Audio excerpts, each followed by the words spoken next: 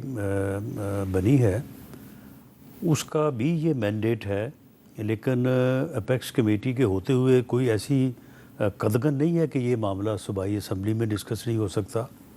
یا صوبائی حکومت اپنے سے اس کے اوپر کوئی ایکشن نہیں لے سکتی. دیکھیں, جو بات کی ہے کامران مرتضیٰ صاحب نے اور ثناء اللہ بلوچ صاحب نے, ان کے موقف سے, ان کی دلیل سے تو کوئی انکار ہی نہیں ہے, بالکل یہ درست فرما رہے ہیں. لیکن معاملہ یہ ہے کہ یہ اس طرح سے ایک علیحدہ جگہ پہ کھڑے ہو کے جب یہ کہتے ہیں کہ جی یہ اس کے اوپر امپلیمنٹ کروا دیں, وہ بھئی کروا دیں. اب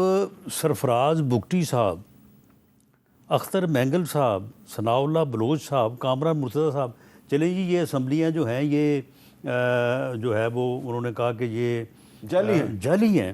وہ بھئی ان جعلی اسمبلیوں سے جو ہے وہ چلیں, ان جعلی اسمبلیوں آپ بھی تو ہیں نا, آپ جعلی تو نہیں ہے نا, آپ تو صحیح ہے نا.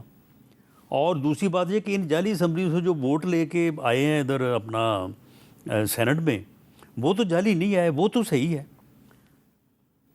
سرفراز بگٹی تو جعلی نہیں ہے نا.